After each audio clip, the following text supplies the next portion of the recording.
What if someone actually tried to land on 3I Atlas, the interstellar object escaping our solar system right now? Tonight, one astronaut is going to do exactly that, and this world will fight back. The ground will erupt and try to throw her into deep space. She'll touch something older than the sun. One wrong move, and she never comes home. Stick around, because what she finds out there, scientists still can't explain. Right now, while you watch this, the oldest thing that has ever entered our solar system is leaving it forever. It's called 3I Atlas. It came from another star, and it is somewhere between 10 and 12 billion years old, more than twice the age of the sun itself. No spacecraft is chasing it. No human will ever see it again. So tonight, we run the mission that will never happen. One ship, one woman, one landing on something that was ancient before the Earth existed. First problem, you don't catch 3I Atlas. Nothing we have ever built can. It entered our solar system at over 220,000 kilometers per hour, 60 kilometers every second. When the sun's gravity pulled it in close, it got faster, 246,000. Chasing it from behind is physics fiction. The only way to touch it is to cheat. Launch years early, fly out beyond Jupiter, park yourself directly in its path, and wait. That's where she is. Alone in the dark, watching a smudge of light on her screen grow for weeks, then days, then hours. And when her engines finally burn to match its speed, something strange happens. The fastest visitor in recorded history goes still. She's flying alongside it now, both of them doing 60 kilometers a second, and it hangs beside her window like it's frozen. She crosses into the coma, which is the cloud of gas and dust boiling off the nucleus. It doesn't behave like a comet should. Telescopes on Earth watch this object grow a tail pointing toward the sun, the wrong direction. They watch jets wobble as the nucleus spins. Ice that has been frozen since before our star was born is turning to gas around her. Visibility drops. Dust ticks against the hull like sand. Somewhere ahead, inside all that glow, is a dark body about 2.5 kilometers across. A mountain of ancient ice, moving faster than anything humans have ever flown. And the dust around her isn't falling. In gravity, this week, nothing settles. Every grain the jets have thrown for months is still out here, hanging in the dark, waiting for something to run into it. She goes in anyway. Here's what nobody tells you about landing on a comet. You can't. A nucleus this size has almost no gravity. Escape velocity is around 1 meter per second, a slow walk. If she jumps, she never comes down. If she pushes off a rock too hard, she becomes her own tiny moon, drifting away from the only solid ground for hundreds of millions of kilometers. We've learned this the hard way. When Europe's Philae probe touched Comet 67P, its harpoons failed, and it bounced twice. For 2 hours, it tumbled across the comet before wedging into a shadowed cliff. So she doesn't land, she docks. Thrusters pressing her down at centimeters per second, ice screws biting, a tether line anchored before her boots ever touch. Her glove stops a centimeter above the ice.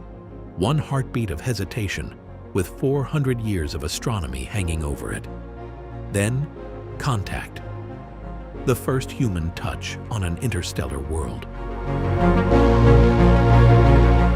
Understand what's under her glove right now. The oldest rocks on Earth, 4 billion years. The oldest meteorites. The oldest things any human has ever held, 4.5 billion. The birth certificate of our solar system. This surface is more than twice that, 10 to 12 billion years old. It formed in the outer dark of another planetary system at temperatures below 30 Kelvin, around a star that may not even exist anymore, back when the universe was young and building stars faster than it ever would again. Everything you have ever touched was made by our sun's family. This wasn't. She is holding a fossil from a lost world, 2.5 times older than the Sun in her sky. She sets the drill. The moment it bites, a plume of dust rises around the bit and never comes back down. Somewhere under her boots, a low shudder rolls through ice that has been silent for billions of years. She logs it as the ground settling. It isn't. The core goes into the analyzer, and the numbers come back. Wrong.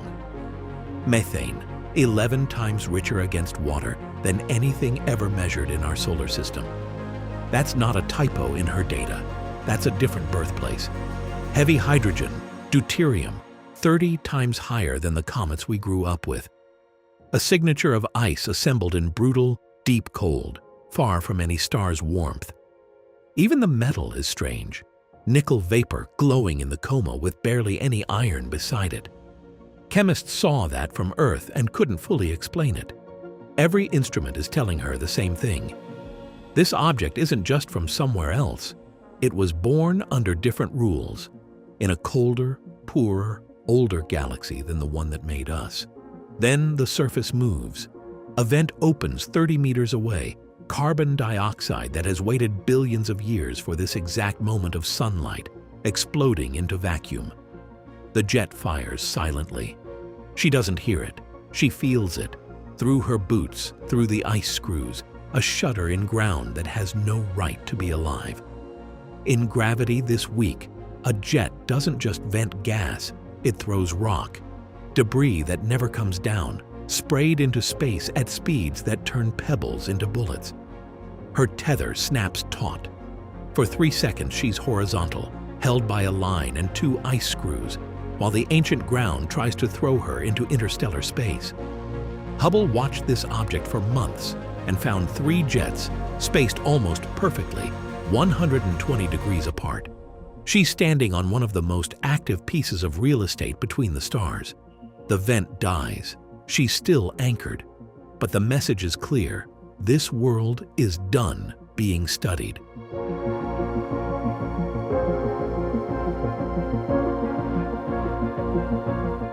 The trap has been closing this entire time. 3I Atlas is not orbiting the Sun. It is escaping it.